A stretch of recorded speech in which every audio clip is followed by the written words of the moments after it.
Come closer. The shadows have missed you, and tonight they have a new story to tell. Welcome to Scary Stories After Dark.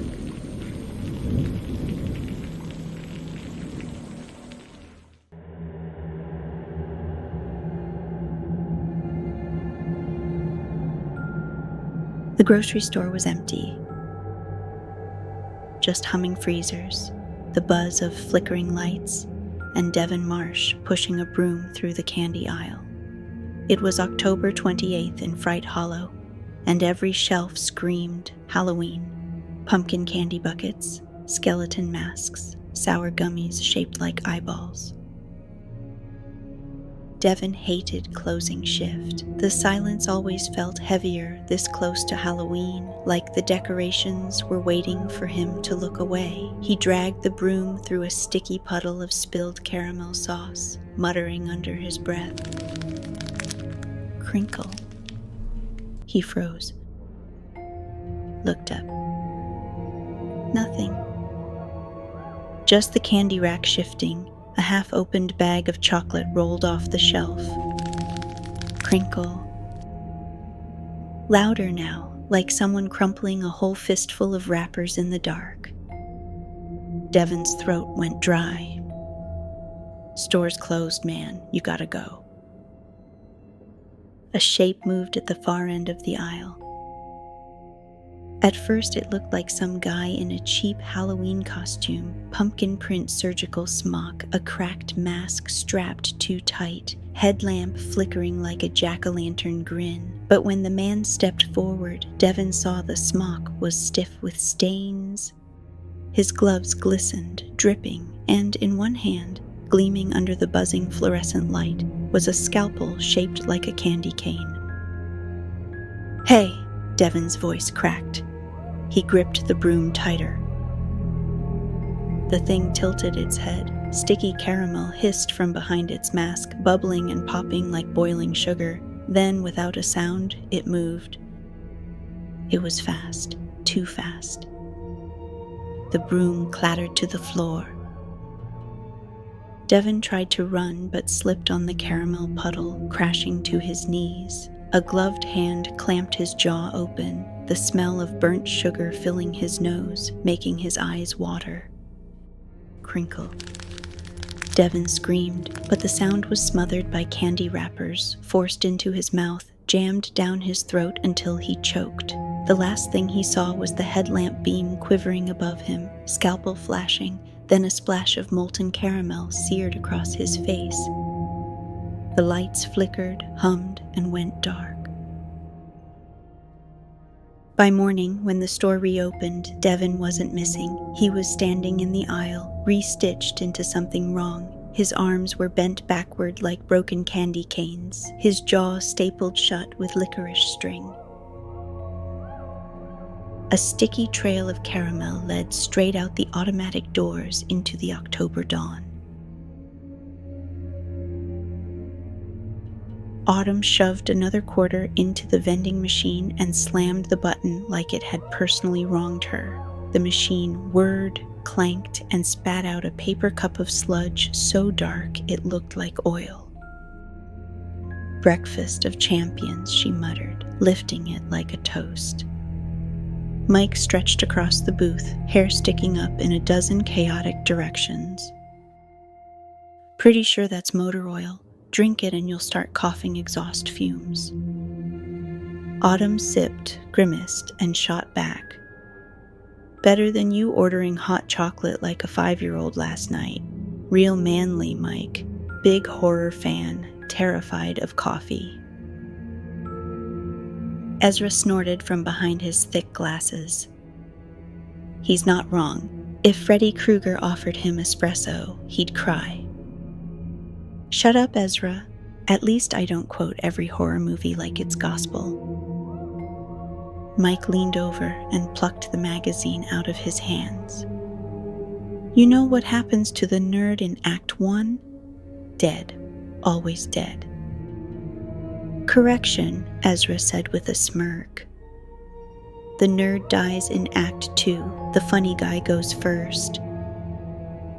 Autumn leaned back in the booth, watching them bicker with a grin. Same rhythm they'd had since high school. Sarcasm, insults, laughter rolling right over exhaustion. They'd pulled 2 all-nighters straight, cramming papers before heading back to Fright Hollow for Halloween break. Now they were running purely on caffeine and muscle memory.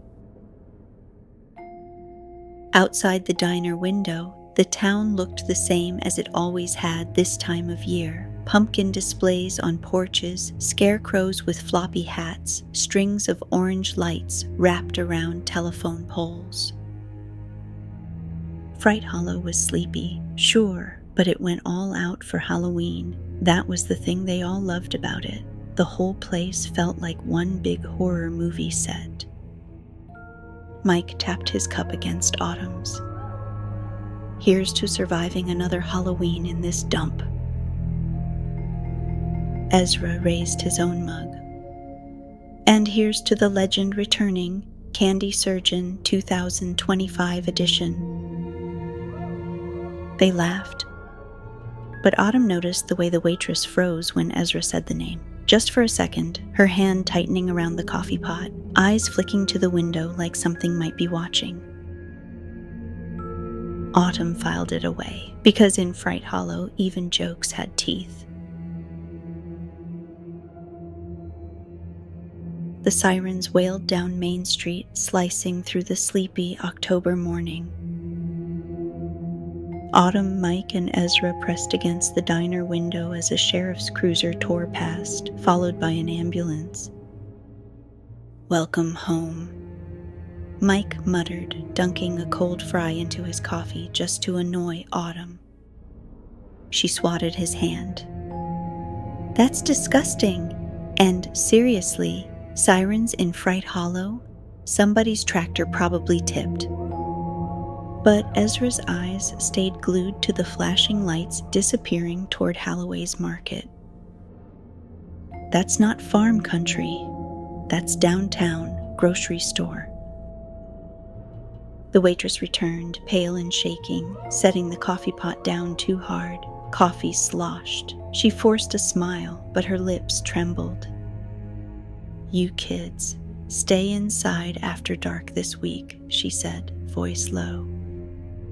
"Halloween's no joke here." Autumn arched a brow. "You mean the surgeon?" The woman froze. Her knuckles went white around the handle of the pot. She leaned in, whispering so low they almost missed it. "They found him in pieces, like he'd been taken apart and put back wrong." Ezra's smirk faltered. "Like, wrong how?" The waitress just shook her head and walked away.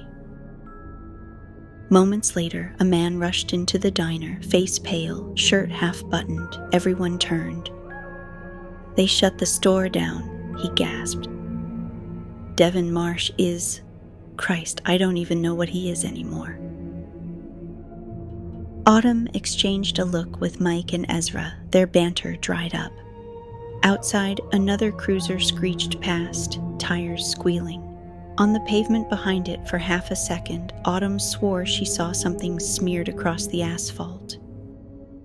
Thick, sticky streaks glistening in the autumn sun. Caramel. By nightfall, the whole town was buzzing. Rumors poured faster than the rain sliding off the diner awning. Devin Marsh wasn't just dead.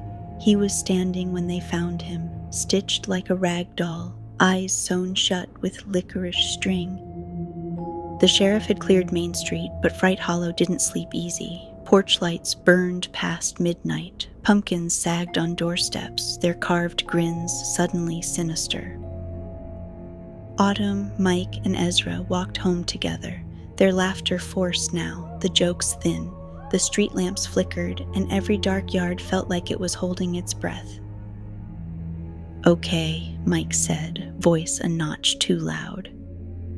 "Tell me we're not actually buying into this.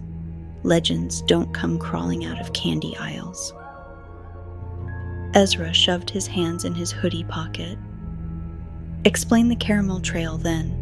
Science experiment gone wrong? Serial killer with a sweet tooth? Yeah, Autumn muttered. Tell that to Devon's parents. Crinkle. They froze. The sound came from the alley between Sullivan's Hardware and the shuttered costume shop. The stink hit first, sugar gone sour, burnt and cloying, then the shuffle. A figure staggered into the glow of the street lamp. It was Devon, or what was left. His arms were bent backwards like broken candy canes, his jaw clamped shut by black stitches, caramel dripping down his chin in thick ropes, his head lolled sideways, stapled on at the wrong angle. Mike gagged. Holy... Devon's body convulsed, jerky, like a puppet pulled by invisible strings. The wrappers stuffed in his chest cavity rattled. His eyes were sealed, but somehow, impossibly, he looked at them. Autumn grabbed Mike's sleeve. Don't move. Another shape stumbled out behind him. This one wasn't Devon at all. A woman, limbs stitched in the wrong places, dragging herself with sticky hands, caramel hissing where it touched the pavement. Ezra whispered, "The surgeons, making more." The treats shambled closer, candy wrappers crinkling with every step. Somewhere deeper in the alley, a low laugh gurgled, wet, bubbling, like caramel boiling over on a stove. And in that sound they knew he wasn't just a story. He was awake. Devon lurched forward, arms bending the wrong way, caramel strings snapping between his fingers. The woman stumbled after him, her head stitched crookedly onto her shoulder, black syrup hissing from her mouth. Autumn's chest locked tight. Run. They bolted. Sneakers pounded wet pavement, their breath tearing in the cold night air. Candy wrappers rattled behind them, louder, closer. Then the laugh came. Wet, gurgling, like caramel boiling over in a pan. The alley darkened as something stepped into the glow of the street lamp. He filled the space, towering, shoulders hunched under a pumpkin print smock stiff with stains. A cracked surgical mask clung to his face, headlamp flickering like a jack-o'-lantern grin. His gloves gleamed wet. And in his fist, a scalpel of twisted candy cane, edges glinting red. The candy surgeon. Mike stumbled back, voice breaking. Holy shit. The surgeon raised a finger to his lips. Shh. Then dragged the scalpel down the brick wall. It carved a molten line, leaving caramel bubbling in its wake. Autumn grabbed both boys and shoved them forward. Move! They sprinted into Main Street, pumpkins blurred past, orange lights streaking. Porch decorations shook in their wake. Behind them came the surgeon's footsteps, slow, deliberate, sticky. Each one left a smear of caramel across the pavement, glowing faintly under the street lamps. Ezra gasped. He's not running. He knows he's faster. The treats shrieked, wrapper sounds rattling, their bodies collapsing forward in jerks and snaps. One clawed at Mike's hoodie, he ripped free, the fabric tearing. Autumn shoved open the diner door. It slammed behind them, bell jangling. Inside, every head turned. The waitress, the sheriff, a dozen townsfolk pale as ghosts. Then came the sound against the glass. Sticky, dragging, slow. The surgeon's gloved hand slid down the diner window, leaving a smear of caramel so thick it dripped to the floor. Autumn's heart slammed in her chest. They weren't legends anymore. They were prey. The bell above the diner door hadn't stopped jangling. Everyone inside had gone still, like the sound itself was holding them hostage. Autumn pressed her back to the door, chest heaving. Mike bent double, hands on his knees, while Ezra just stared at the window where the caramel was sliding down in thick ropes. The sheriff's chair scraped the tile. He stood, wide-eyed, hand twitching toward his holster. "What the hell is that?" The waitress whispered. The surgeon, like the word itself, might summon him. Outside, sticky footsteps circled the building, slow, dragging. A hand smeared another arc of caramel across the glass, and it hissed as it ate through the neon, open 24 hours sign.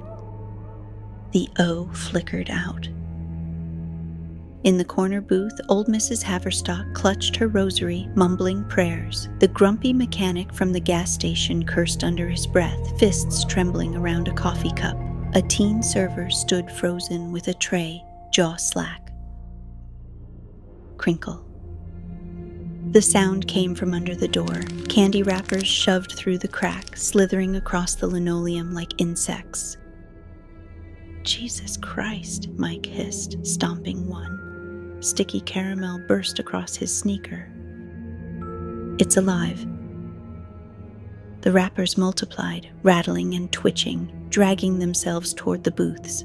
Ezra grabbed a chair and smashed it down, but they kept moving, squirming like veins toward the townsfolk's ankles.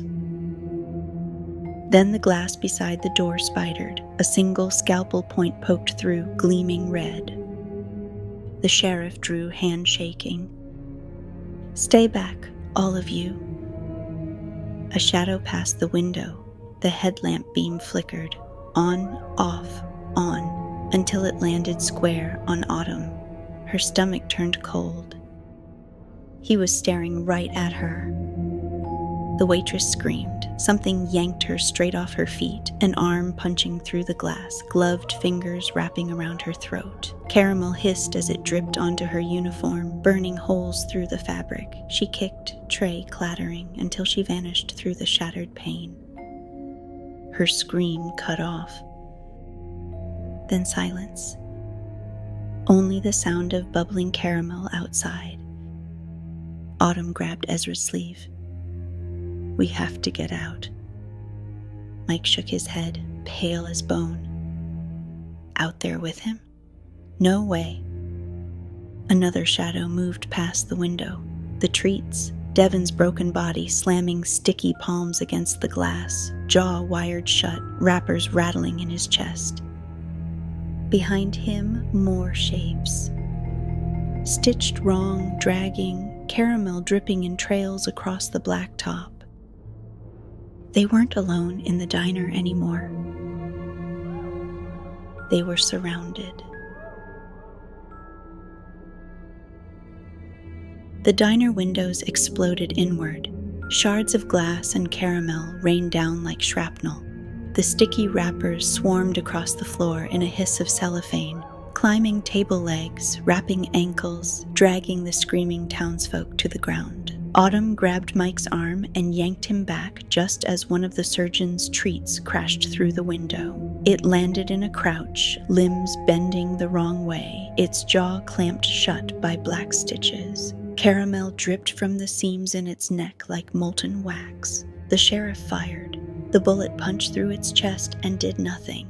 The treat lunged, licorice stitches snapping, and the sheriff disappeared under it with a strangled cry. "Move!" Autumn screamed. They vaulted the counter, ducking flying coffee mugs and trays. Ezra grabbed a steak knife off a table and stabbed at the wrappers crawling toward his shoes. The knife stuck fast in the sticky mass. Another shadow filled the doorway. The candy surgeon stepped inside at last, his headlamp beam sweeping the diner like a hunting light. His gloved hand dragged the candy cane scalpel across a booth, carving caramel grooves into the vinyl. "Found you." The voice gurgled from behind his mask, bubbling like sugar on a stove. Mike hurled a coffee pot at him. It shattered across the surgeon's smock. The monster barely twitched. The trio bolted through the kitchen, shoving open the back door. Outside was chaos. Main Street flooded with people running, screaming, pumpkins overturned, orange lights flickering like dying stars. The surgeon's treats shambled between cars, clawing at anyone they could reach. Autumn sprinted down the alley, heart hammering, Mike and Ezra right behind her. Sticky caramel handprints streaked every wall. The smell of burnt sugar was suffocating. Behind them came that slow, sticky footstep, not rushing, not straining, just following. Always following. Ezra gasped. He's hurting us. Autumn didn't dare look back. Then we don't stop. They plunged into the night as Fright Hollow burned behind them, the candy surgeon's laugh gurgling up through the chaos. Fright Hollow didn't look like a town anymore. Pumpkins were smashed in the streets, orange lights dangling like torn veins, the smell of burnt sugar and blood turning the October air sour. The treats wandered aimlessly, stitched bodies jerking like marionettes, caramel dripping into black puddles that hissed on the asphalt. Autumn, Mike, and Ezra crouched behind the wreckage of a toppled float from the canceled Halloween parade.